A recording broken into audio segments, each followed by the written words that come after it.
Assalamualaikum warahmatullahi wabarakatuh. Salam sejahtera untuk kita semua. Jumpa lagi dalam mata kuliah penganggaran perusahaan. Pada pertemuan pertama, saya akan membahas tentang gambaran umum penganggaran perusahaan, di mana saya akan menambahkan materi untuk gambaran umum penganggaran perusahaan.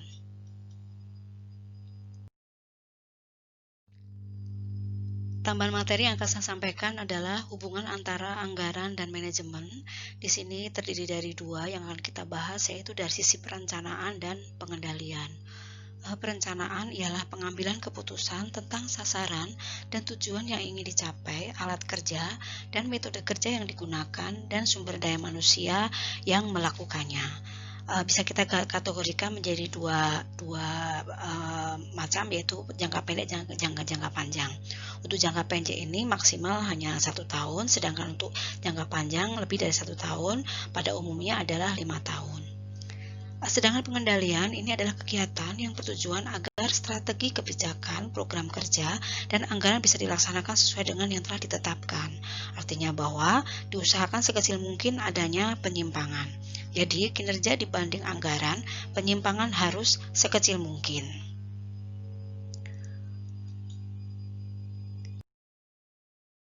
Untuk proses perencanaan, di sini meliputi adanya yang pertama diadakan evaluasi lingkungan internal.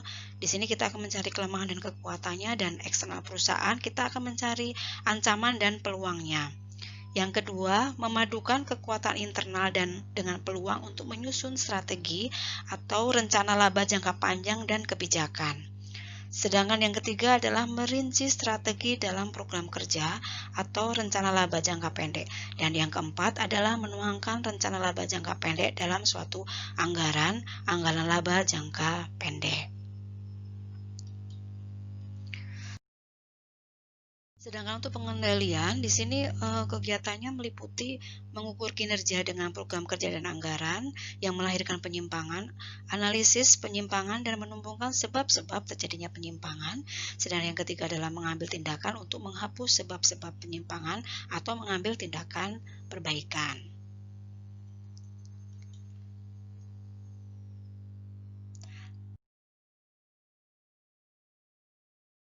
Nah, di dalam penganggaran kita akan mengenal namanya isi anggaran, bahwa dalam budget yang baik haruslah mencakup seluruh kegiatan perusahaan, sehingga fungsi-fungsi budget benar-benar dapat berjalan dengan baik. Budget yang menyeluruh semacam ini yang dinamakan sebagai budget komprehensif. Terdiri dari dua macam, yaitu budget forecasting dan budget variabel.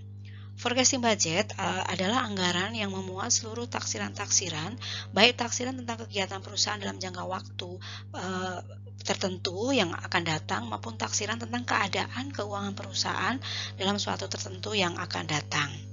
Sedangkan budget variabel adalah budget yang memuat tentang tingkat perubahan biaya-biaya tidak langsung atau tingkat variabilitas biaya-biaya tidak langsung sehubungan dengan adanya perubahan aktivitas perusahaan. Dengan demikian dapat dikatakan bahwa budget variabel ini merupakan budget yang memuat berbagai standar biaya yang termasuk dalam kelompok biaya tidak langsung.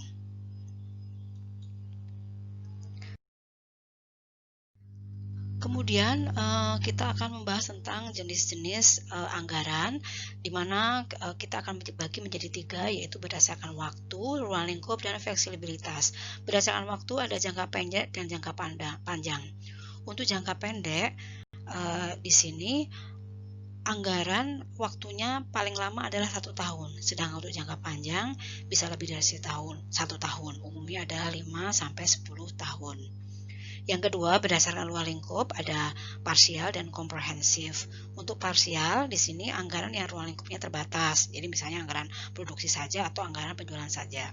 Sedangkan anggaran komprehensif ini bisa dinamakan sebagai anggaran induk atau master budget, yaitu anggaran menyeluruh.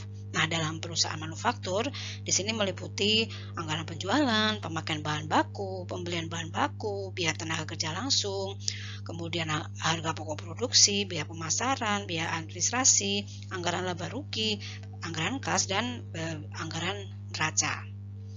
Dan yang ketiga adalah berdasarkan fleksibilitas. Di sini ada tetap dan fleksibel. Untuk yang tetap, di sini anggaran untuk satu titik kegiatan saja. Misalnya satu titik kegiatan volume penjualan 1000 unit, baru kemudian disusun anggaran pendapatan, biaya, dan anggaran laba operasi. Sedangkan untuk yang luas atau yang fleksibel ya, di sini ada beberapa titik kegiatan, misalnya 1000 unit, 1100 unit, 1200 unit, dan seterusnya. Kemudian baru kita susun anggaran pendapatan, biaya, dan laba operasi pada setiap volume penjualan. Oke, saya cukupkan sekian presentasinya. Terima kasih. Wassalamualaikum warahmatullahi wabarakatuh.